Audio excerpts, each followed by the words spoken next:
Bloomberg Audio Studios.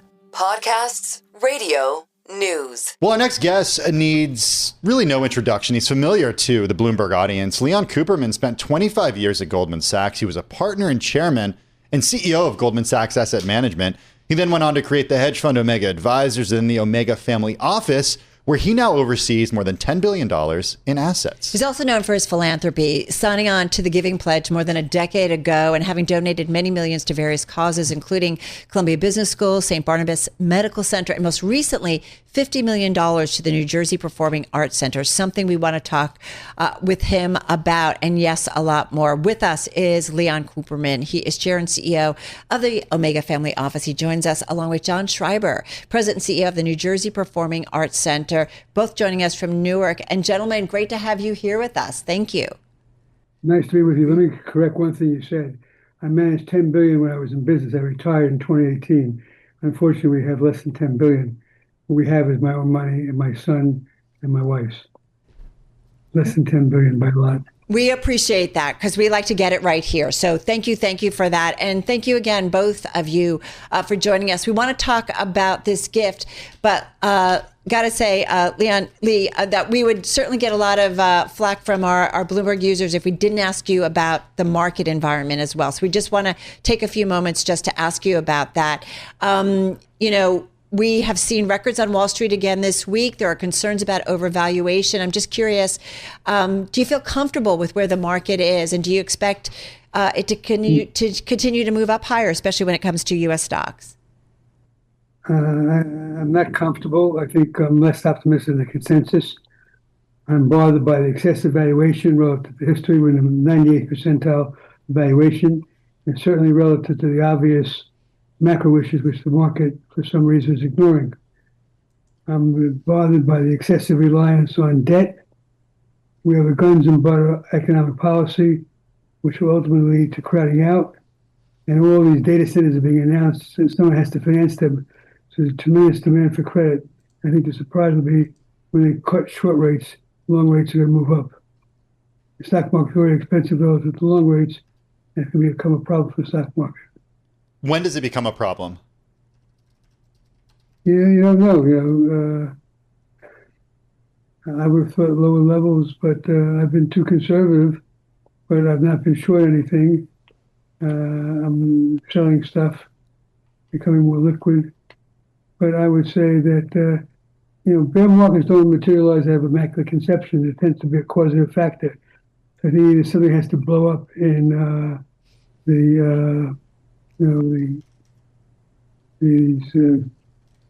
these announcements of these deals with the centers, data centers. Mm-hmm. You have to either fall into a recession or rates have to move to a point where they starve the market. Clearly, I love Warren Buffett's comment, which if you allow me, if I can find it, I was under the impression this was an interview with my guest, not about the market, but Warren Buffett quite some time ago observed that when a bull market gets going, people basically ignore the interest rates and profits, and they figure out that they're making money and that they can't afford to be out of the stock market. And I'll read it to you. And this was a speech he gave in 1999. Huh. Right.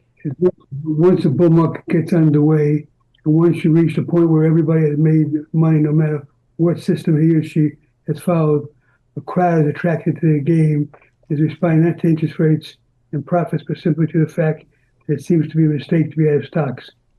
In fact, these people superimpose on and I can't miss the party factor on top of the fundamental issues that drive the market. Like Pavlov's dog, these investors, in quotes, learn that when the bell rings, in this case, the one that opens the New York Stock Exchange at 9:30 a.m., they get fed. This is daily reinforcement. They become convinced that there's a God that he wants them to get rich. And that's a great description of what's going on now. People that were negative on the stock market are turning positive. The market's at 98% of valuation versus history. We have a very unusual president is doing unusual things. He's trying his best, but he inherited a difficult hand. And I think the stuff with tariffs is a mistake. But, so I'm uncomfortable.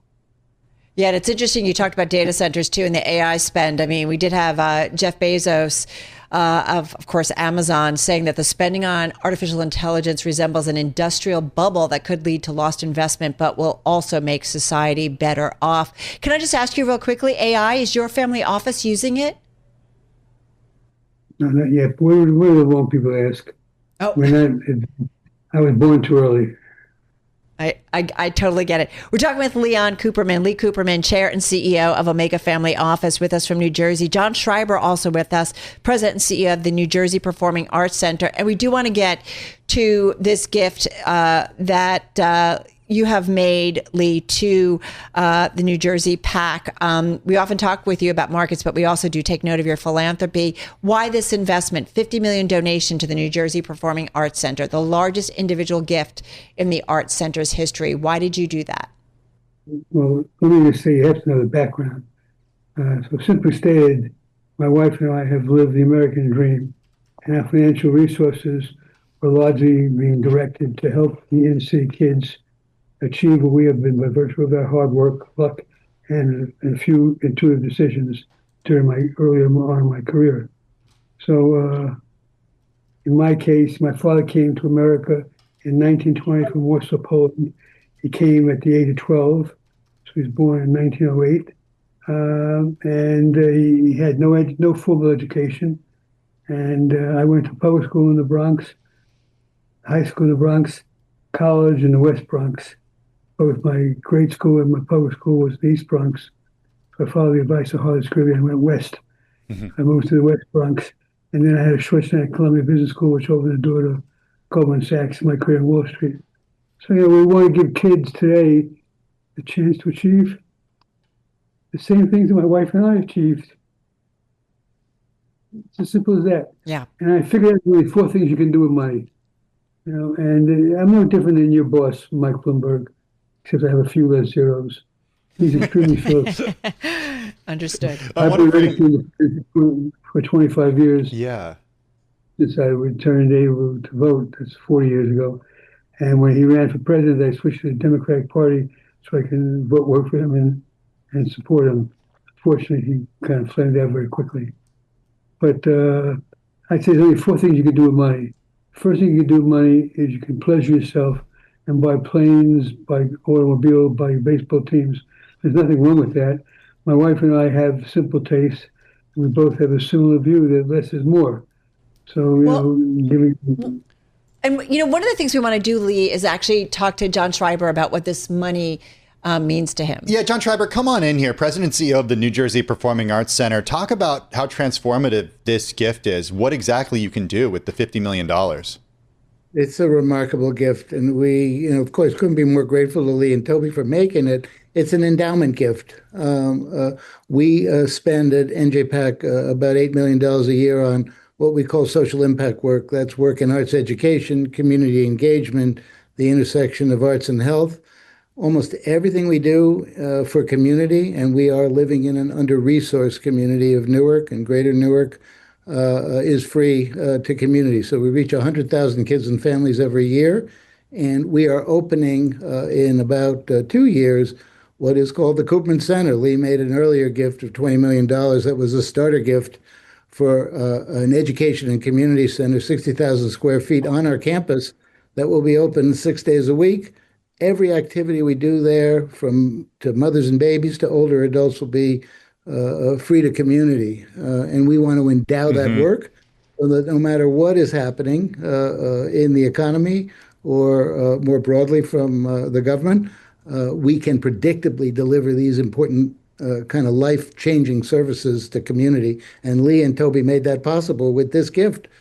John, we're Bloomberg. We talk about data. We like to measure things. I want to know from you how you measure the impact of a gift such as this. What are the metrics you use to make sure that it is effective, to make sure that you're using the money in the most effective way possible? Well, it's interesting. It's a combination of real data and what we hear and learn from community. So we did financial modeling that showed us what not only Lee's gift, but I hope to raise another $50 million in the next couple of years, so that this work is endowed with $100 million. And that will enable us, based on our research, to deliver services every year in a predictable fashion. And then what we see with our kids and what we see with our families, sometimes this work can change a life. I know it always enhances the lives of the people that we're engaged with. Lee, I think about, I want to bring you back in here. I think about this political environment that we are in, and with the government shutdown, money not going to different states for different projects. We know the importance of both public-private sector in making cities more secure and creating economic activity and kind of spreading the wealth, if you will, among citizens. And I wonder if there's a kind of a big, broad observation for you, especially like as we talked about a little bit earlier, this kind of politically divided environment and the economic and market consequences of such. Well, I think the needs are even greater. The government has reduced funding dramatically, and the needs are growing. I caught on TV the other day, the mayor of Los Angeles said something like there's 50,000 homeless people in LA, and they're looking to wealthy people to help cover the cost.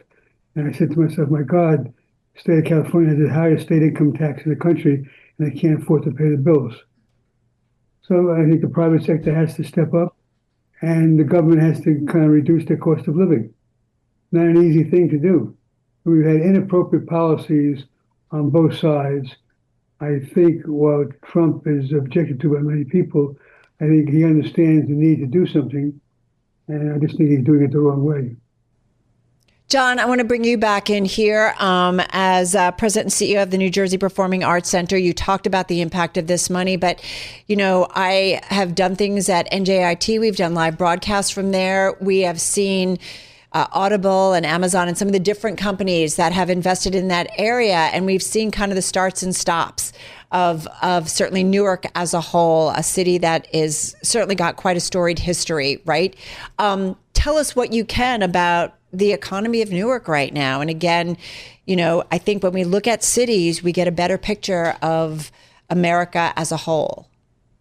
Well, Newark is certainly an under-resourced city. It's one of the poorest cities in the country. That said, Newark is on the rise. We have a really effective mayor. He's a practical progressive. I'm sure you've talked to him. His name is Ras Baraka. Mm-hmm. And right now, thanks to this mayor and to Governor Murphy and to philanthropists like Lee, this arts center is in the middle of a $350 million real estate development project that includes 245 units of residential, the education center, townhomes, new streetscape, and this is all on the NJPAC campus, right? And what we've observed in Newark is that if you build it, they will come. So as a community on the rise, as a residential community with a bright future, Newark has got that. Crime is down. We're dealing with homelessness and food insecurity in very intentional ways, and it's a very collaborative community. So as an anchor cultural institution, which NJPAC defines itself as, we feel like we're in really good company with Prudential, with Horizon Blue Cross Blue Shield, with Audible, with Panasonic, with lots of corporate anchors who are, including Barnabas Health, who are invested in the economic future of the city, but also the bright lives of the folks who live here. Lee, I want to end with you and send one last question your way about the way you're thinking about your own future impact. As I mentioned, you've spent a lot supporting causes including Columbia Business School, St. Barnabas Health, other healthcare facilities as well. Of course, the performing arts, not just with this most recent gift, but with other gifts as well. Where else are you thinking of supporting? Well, I have a long list of things I support. One of the things I like the most, other than New Jersey Performing Arts Center, is I created something called Cooperman College Scholars.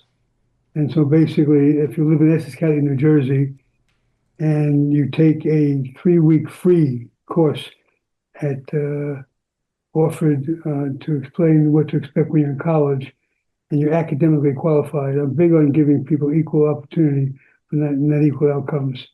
That will give you a four-year college education for free. And so, now you asked for measurements.